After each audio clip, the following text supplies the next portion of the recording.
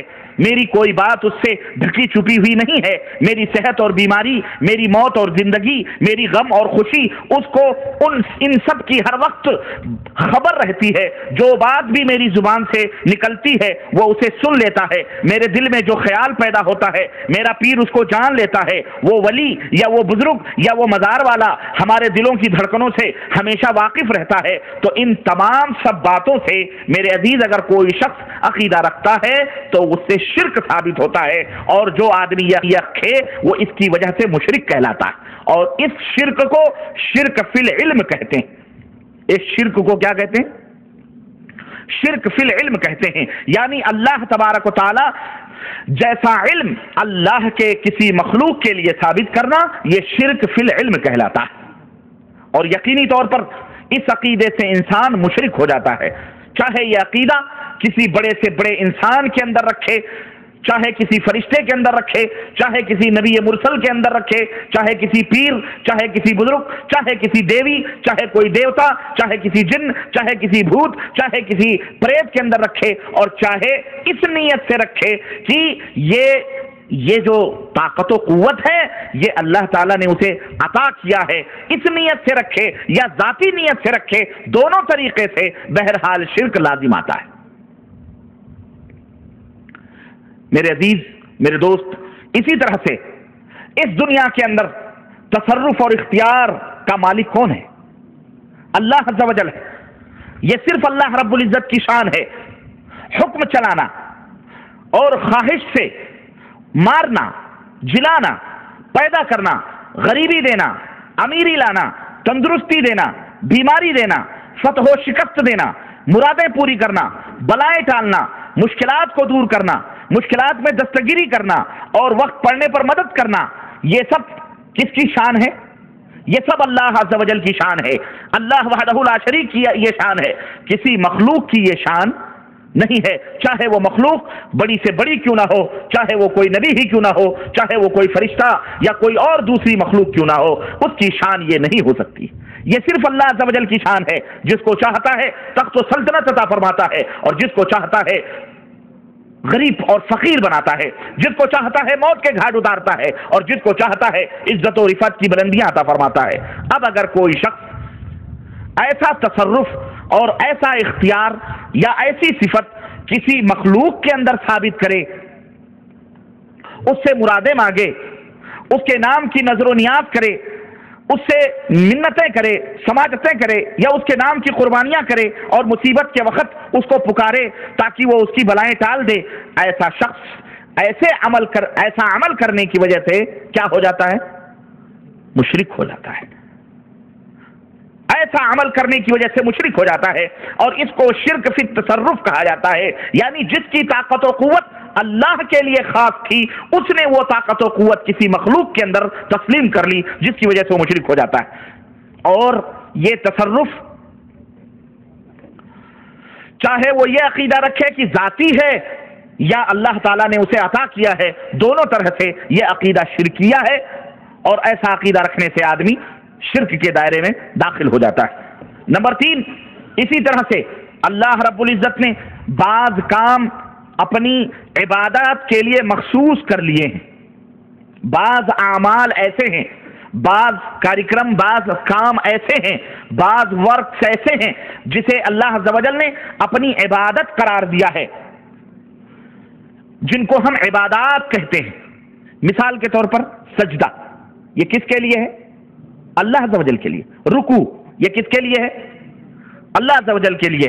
اللہ کے نام پر صدقہ و خیرات کرنا، یہ کس کے لیے؟ یہ صرف اللہ کے لیے۔ اس کے نام کا روزہ رکھنا، نماز پڑھنا، اس کے گھر کعبے کی زیارت کے لیے سفر کرنا، دور دور سے سواری اور جیسے بھی میسر ہو خانہ کعبہ کی زیارت کے لیے جانا، اللہ عز و جل سے دعا کرنا، اللہ کو پکارنا، اللہ کے گھر کا طواف کرنا، اللہ کی طرف اور اس کی طرف قربانی کے جانور لے جانا، اپنے گھر سے خانہ کعبہ کی طرف قربانی کے، اور ابھی میں بتاؤں گا لوگ کہاں کہاں سے قربانیوں کے جانور کہاں کہاں لے جاتے ہیں، اپنے اپنے ملکوں سے، اپنے اپنے گھروں سے کہاں کہاں قربانیوں کے جانور لے جاتے ہیں۔ وہاں جا کر کعبے میں منتیں ماننا، کعبے پر غلاف چڑھانا، حجر اسود کو چومنا، اس کے گھر میں، اللہ کے گھر میں روشنی کرنا، آب زمزم کو تبرک سمجھ کر پینا۔ آج لوگ مزاروں کو دھل دھل کر کے تبرک سمجھ کر کے پیتے ہیں۔ یہ شان صرف خانہ کعبہ کی ہے کہ آب زمزم کو تبرک سمجھ کر کے پینا، بدن پر ڈالنا، جسموں کے اوپر ملنا، وہاں کا خادم بننا، یہ سب کام اللہ عز و جل نے اپنی عبادت اور بندگی کے لیے خاص کر لیے ہیں، اور مسلمانوں کو بتلائے ہیں اللہ تعالیٰ نے کہ تم یہ سب اعمال کرو گے، ہم خوش اور راضی اور خوش ہوں گے، اور حج میں یہی سب کیا جاتا ہے۔ اب اگر کوئی شخص کسی نبی کو، کسی ولی کو، یا کسی فرشتے کو، یا کسی بھوت کو، یا کسی جن کو، یا کسی پریت کو، یا کسی دیوی کو، یا کسی دیوتا کو، یا کسی سچی جھوٹی قبر کو، یا کسی استھان کو، یا کسی تھان کو، یا چلے کو، یا کسی مکان کو، کسی تعزیے کو، کسی نشان کو، کسی چبوترے کو، کسی کے تبرک، کسی کے تبرک اور تابوت کو اگر کوئی شخص سجدہ کرے یا رکوع کرے، یا اس کے لیے روزہ رکھے، یا چڑھاوا چڑھاوے، یا ان کے نام کا جھنڈا لگائے، یا جاتے وقت الٹے پاؤں چلے، جاتے وقت الٹے پاؤں چلے، یا قبر کو چومے، یا قبروں یا دیگر مقامات کی زیارت کے لیے دور دور سے سفر کرے، دور دور سے سفر کرے، یا وہاں چراغ جلائے، یا ان کی دیواروں پر غلاف چڑھائے، ان کے مزاروں پر غلاف چڑھائے، قبروں پر غلاف چڑھائے، یا مورچھل جھلے، یا شامیانہ تانے، یا ان کی چوکھٹ کو چومے، یا ان کی سیڑھیوں کو چومے، یا ان سے دعائیں مانگے، یا مرادیں مانگے، یا ان کی مجاور بن کر کے خدمت کرے، یا وہاں شیرنی اور بتاچے اور اگر بتیاں لے کر کے جائے، یا بکرے اور مرغے لے کر کے جائے، یا وہاں ڈیگیں وغیرہ لے جا کر کے چڑھائے۔ غرض اس قسم کا کوئی بھی کام اگر انسان جا کر کے کرتا ہے تو اس سے کھلا ہوا شرک لازم آتا ہے۔ یہ کھلم کھلا یہ شرک ہے. اس کو شرک فی العبادت کہتے ہیں. اس کو کیا کہتے ہیں؟ شرک فی العبادت، یعنی عبادت و بندگی میں کسی مخلوق کو شریک کرنا.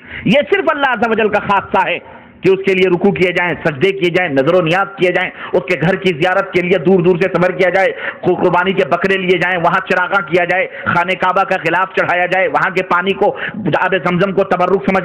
یہ تمام سب خاص ہیں اللہ عز و جل کے گھر کے لیے، اس کی شان کے لیے، اس کی عبادت ہے یہ. اور اس عبادت میں کسی مخلوق کو، کسی پیر کو، کسی ولی کو، کسی درگاہ کو، کسی استھان کو، کسی دیوی کو سمجھنا، یہ میرے عزیز یہ شرک کہلاتا ہے.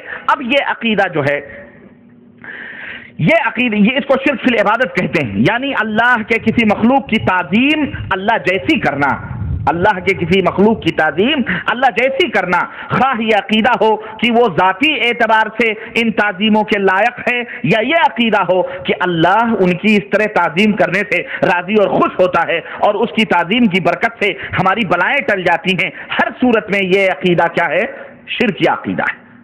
یہ جائز ہرگز مسلمان کے لیے نہیں ہے. اور میرے عزیز یہ شرک وہ شرک ہے جو اکبر الکبائر ہے. تمام بڑے گناہوں میں سب سے بڑا گناہ ہے، یعنی کبیرہ گناہوں میں سب سے بڑا گناہ ہے، جسے اللہ تبارک و تعالیٰ نے قرآن کریم میں اعلان فرمایا ہے کہ میں اسے کبھی معاف نہیں کروں گا. اگر کوئی شخص یہی سب عقیدے رکھ کر کے بلا توبہ کے لیے مر گیا، اے دنیا کے مسلمانوں، اے سامعین کرام، اے مسلمانوں سنو، اے نبی کی پیاری پیاری امت کے لوگوں، اگر یہی سب اعمال کرتے ہوئے، یہی سب کام کرتے ہوئے اگر کوئی شخص شرک کی حالت پر بغیر توبہ کے مر گیا تو یاد رکھو اس کی بخشش کبھی نہیں ہو سکتی. اس کی بخشش کبھی نہیں ہوگی، بلکہ وہ کبھی بھی جہنم سے نجات نہیں پا سکتا ہے. اپنے رب کا، اپنے معبود کا، اپنے مالک کا کلام سنو، عرش سے آواز آتی ہے. قرآن کریم میں اللہ عز و جل نے ارشاد فرمایا، ان اللہ لا یغفر ان یشرک بہ ویغفر ما دون ذلک لمن یشاء ومن یشرک باللہ فقد ضل ضلالا بعیدا. یاد رکھو جو شخص بھی شرک کرتے ہوئے مر گیا ہے، اللہ اس کے اور گناہوں کو چاہے تو معاف کر دے، لیکن شرک کو کبھی معاف نہیں کرے گا. اور اللہ فرماتا ہے کہ جو شخص شرک کرتے ہوئے مرا ہے فقد ضل ضلالا بعیدا، جو شرک کرتا ہے وہ بہت دور گمراہیوں کے اندر چلا جاتا ہے.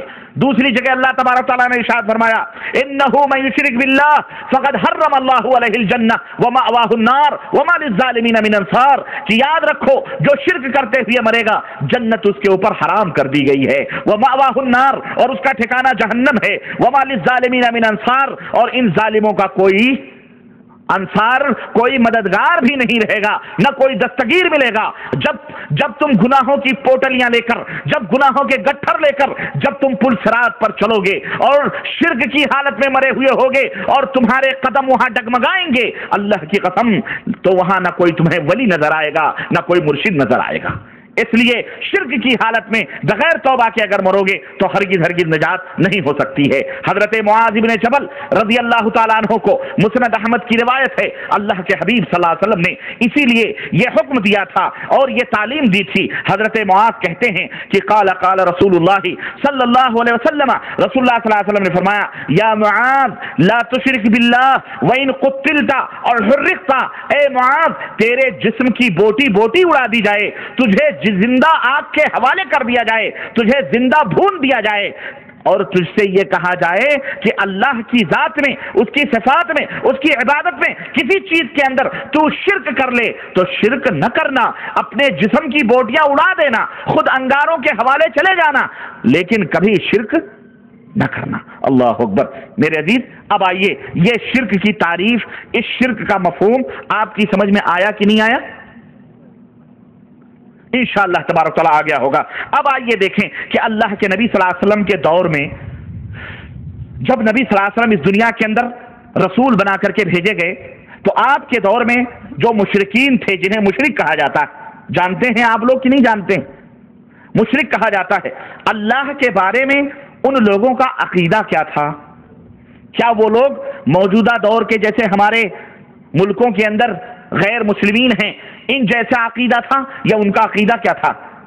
ہمارے ملکوں میں تو شرمگاہوں کو بھی اپنا خدا مان کے پوجتے ہیں لوگ، ہے نا. ہمارے ملکوں میں کوئی گائے کو پوج رہا ہے، کوئی بھینس کو پوج رہا ہے، کوئی شرمگاہ کو پوج رہا ہے، کوئی اپنے ہاتھوں سے پتہ نہیں کیا کیا کر کے کیا کیا چیزوں، کوئی لنگ پوج رہا ہے۔ استغفر اللہ، انسان کے عضو تناسل کو مردوں کے پوج رہا ہے۔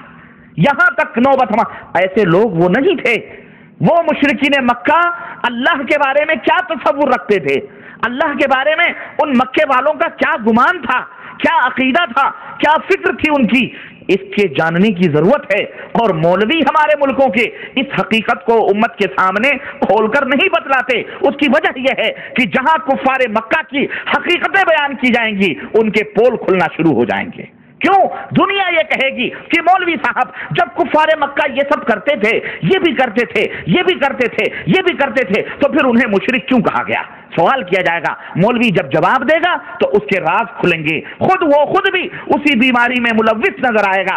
اس لیے مولوی صاحب سے اگر پوچھا جائے کہ بھائی مشرکین مکہ کیا تھے، تو سیدھے کہتے ہیں وہ کافر تھے، کافر اللہ کو نہیں مانتے، اللہ کو سیدھے کہہ دیں گے وہ اللہ کو نہیں مانتے تھے، بس اب آپ چپ ہو جائیں گے، اللہ کو نہیں مانتے تھے۔ یہ جھوٹ ہے، یہ جھوٹ ہے، اور دنیا کا بہت بڑا جھوٹ ہے۔ یہ قرآن کو جھٹلانا ہے، قرآن کا انکار کرنا ہے۔ مشرکین مکہ اللہ کو مانتے تھے۔ آئیے اس حقیقت کو ہم سمجھتے ہیں۔ پروردگار عالم نے قرآن کریم کے اندر اس حقیقت کو بیان فرمایا ہے۔ سورہ زخرف آیت نمبر 82 آپ اٹھا کر کے دیکھیں، اللہ رب العزت نے ارشاد فرمایا وَلَئِن سَأَلْتَهُم مَّن خَلَقَهُم لَيَقُولُنَّ اللَّهُ فَأَنَّىٰ يُؤْفَكُونَ۔ اے میرے حبیب اگر آپ پوچھیں ان مشرکوں سے، یہ جو مکے کے لوگ ہیں، اگر آپ ان سے پوچھیں کہ ان کو کس نے پیدا کیا ہے، ان کو کس نے، ان کا نرماڑ کون ہے، ان کو نرماڑ کرنے والا کون ہے، ان کو بنانے والا کون ہے، ان کو پیدا کرنے والا کون ہے، اللہ فرماتا ہے تو یہ مشرکین کہیں گے اللہ، لَيَقُولُنَّ اللَّهُ، تو یہ کیا کہیں گے؟ اللہ ہے۔ اللہ فرماتا ہے فَأَنَّىٰ يُؤْفَكُونَ، تو یہ کہاں بھٹکے جا رہے ہیں؟ جب مانتے ہو کہ ان کا تمہارا پیدا کرنے والا اللہ ہے تو صرف اسی کی عبادت و بندگی کیوں نہیں کرتے؟ اور دیکھیں اسی طرح سے آپ سورہ یونس آیت نمبر 31 اٹھائیں، اللہ رب العزت نے اس حقیقت کو سورہ یونس کے اندر یوں بیان فرمایا ہے قُلْ مَن يَرْزُقُكُم مِّنَ السَّمَاءِ وَالْأَرْضِ أَمَّن يَمْلِكُ السَّمْعَ وَالْأَبْصَارَ وَمَن يُخْرِجُ الْحَيَّ مِنَ الْمَيِّتِ وَمَن يخرج الحي من الميت ويخرج الميت من الحي ومن يدبر الامر فسيقولن الله فقل افلا تتقون۔ اے نبی اگر آپ ان مشرکین مکہ سے پوچھیں کہ آسمان سے تمہیں روزیاں کون عطا فرما رہا ہے، آسمان سے تمہیں روزیاں کون عطا فرما رہا ہے، زمین سے تمہیں روزیاں کون دے رہا ہے، امن یملک السماء والابصار، تم جو کانوں سے سنتے ہو اور آنکھوں سے دیکھتے ہو اس کا مالک کون ہے؟ کس نے تمہیں یہ کان سننے کے لیے عطا فرمائے ہیں؟ کس نے تمہیں یہ آنکھیں دیکھنے کے لیے عطا فرمائی ہیں؟ ومن یخرج الحی من المیت، کون ہے جو مردے سے زندہ کرتا ہے اور زندے سے مردہ کرتا ہے؟ ومن یدبر الامر، اور کون ہے جو یہ کائنات کا نظام چلا رہا ہے، تدبیر کائنات کون کر رہا ہے؟ فَسَيَقُولُونَ اللَّهُ، تو یہ کہیں گے یہ تمام سب کون کر رہا ہے؟ اللہ کر رہا ہے۔ یہ کون جواب دے رہا ہے؟ بولو۔ ہاں یہ ذہن میں رکھنا، یہ مشرکین مکہ ہیں، اللہ ان کی حقیقت کو بیان فرما رہا ہے کہ یہ کہیں گے اللہ ہی ہے۔ فَقُلْ أَفَلَا تَتَّقُونَ، تو اے میرے حبیب، اے میرے رسول، ان سے کہیے اللہ سے ڈر نہیں لگتا؟ ڈرتے نہیں ہو؟ روزی دینے والا وہی، کائنات چلانے والا وہی، کانوں کا مالک وہی، آنکھوں کا مالک وہی، آسمانوں سے بارش نازل کرنے والا وہی، مارنے والا وہی، جلانے والا نہیں، پھر شرک کیوں کرتے ہو؟ ڈر نہیں لگتا؟ اسی طرح سے ایک جگہ اور اللہ تبارک و تعالیٰ نے بڑی اچھی بات بیان فرمائی ہے، اس کو ذرا سا سنیے۔ سورہ مومنون کے اندر اللہ رب العزت نے سورہ مومنون آیت نمبر 84 سے لے کر 89 تک 89 تک آپ پڑھتے چلے جائیے۔ اللہ رب العزت نے فرمایا قُلْ لِمَنِ الْأَرْضُ وَمَنْ فِيهَا إِن كُنتُمْ تَعْلَمُونَ، اے نبی آپ ان سے پوچھئے کہ زمین اور آسمان کے اندر جتنی بھی چیزیں ہیں اس کا مالک کون ہے؟ اگر تم جانتے ہو اے مشرکو، اے کافرو، کفار مکہ، اگر تم جانتے ہو تو ذرا بتلاؤ کہ اس کا مالک کون ہے۔ سیقولون للہ، تو یہ کہیں گے یہ سب کا مالک کون ہے؟ اللہ ہے۔ قل افلا تذکرون، تو اے نبی آپ کہہ دیجئے نصیحت نہیں حاصل کرتے ہو؟ قل من رب السماوات السبع ورب العرش العظیم، اے نبی ان سے پوچھئے کہ ساتوں آسمانوں کا عرش اعظم کا مالک کون ہے، کون ہے پالنہار؟ سیقولون للہ، تو یہ کہیں گے یہ سب کا مالک کون ہے؟ اللہ ہے۔ قل افلا تتقون، اے نبی کہہ دیجئے کیا تمہیں ڈر نہیں لگتا ہے؟ قل من بیدہ ملکوت کل شیء وہو یجیر ولا یجار علیہ ان کنتم تعلمون، اے نبی ان سے کہیے کہ یہ بتلاؤ ہر چیز کا مالک، ہر چیز کی ملکیت کس کے ہاتھ میں ہے؟ تصرف اور اختیار مختار کل کون ہے؟ کس کے ہاتھ میں ہے یہ زمین و آسمان کی ڈوریاں؟ وہو یجیر ولا یجار علیہ، وہ لوگوں کو پناہ دیتا ہے پر وہ کسی کی پناہ نہیں لیتا۔ آخر یہ طاقت و قوت کس کی ہے؟ ان کنتم تعلمون، اگر تم جانتے ہو تو جواب دو۔ سیقولون اللہ، تو وہ کہیں گے کہ یہ سب اللہ عز و جل کے لیے ہے۔ قل فأنا تسحرون، تو اے نبی کہہ دیجئے کیا تمہارے پر جادو کیا گیا ہے؟ سمجھ نہیں آتی ہے پھر کیوں شرک کرتے ہو؟ میرے عزیزو، ان آیات سے کھلم کھلا یہ بات واضح ہوتی ہے کہ مشرکین صرف یہی نہیں کہ اللہ تبارک و تعالیٰ کی ذات پاک کا اقرار کرتے تھے، بلکہ مشرکین کا یہ عقیدہ تھا کہ تمام کائنات کا خالق، تمام کائنات کا مالک اور تمام کائنات کا رازق اور اس کائنات کا مدبر اللہ عز و جل ہے۔ انہیں اقرار تھا کہ وہ جسے چاہے زندگی عطا فرمائے، انہیں اقرار تھا کہ وہ جسے چاہے موت عطا فرمائے، اس کا کوئی بگاڑ نہیں سکتا۔ وہ جسے چاہے پکڑے، دنیا کی کوئی طاقت اسے نہیں چھوڑا سکتی ہے، کوئی طاقت اسے بچا نہیں سکتی۔ پھر سوال یہ پیدا ہوتا ہے، آپ کے ذہنوں میں بھی یہ سوال کلبلاتا ہوگا، بچلتا ہوگا کہ پھر وہ مشرک کیوں قرار پائے؟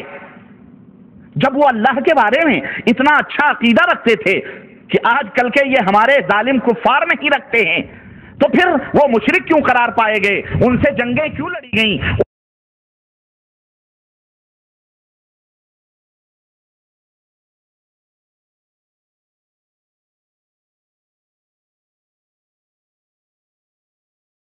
شعلہ بیان مقرر فضیلت الشیخ سید معراج ربانی حفظہ اللہ کے دیگر عنوانات: معبود کون، اللہ کی معرفت، ایمان کے ثمرات، اللہ کی پہچان، سلامتی کا گھر، 5 مذاہب، سیرت عمر بن الخطاب رضی اللہ تعالی عنہ، فیضان سنت یا بدعات، مومنوں کی راہ، سیرت سلمان فارسی رضی اللہ تعالی عنہ، تعویذ گنڈوں کی شرعی حیثیت، منافق لوگ، اسلام اور قبروں کی پوجا، ایمان ٹوٹنے کا بیان، قبروں کی پکار، تقلید یہود و نصارہ، کیا مردے بولتے ہیں، تبلیغ نصاب ایک جائزہ، جادو ٹونا اور اس کا علاج، بدنام مصلح، آخرت کے 5 سوال اور خاص ڈیجیٹل MP3 تکنیک سے بنے مخصوص عنوانات، مکمل تلاوت قرآن کریم امام الحرمین کی آوازوں میں، مختلف علماء اکرام کی مشہور تقریروں کا مجموعہ، تلاوت قرآن حکیم مع اردو ترجمہ۔ براہ کرم مزید تفصیلات کے لیے رابطہ قائم کریں۔ السنہ بکس اینڈ کیسٹ سینٹر، 35 درویش محل اپوزٹ تاج آفس، محمد علی روڈ، ممبئی 400003۔ Mobile number 9820423639۔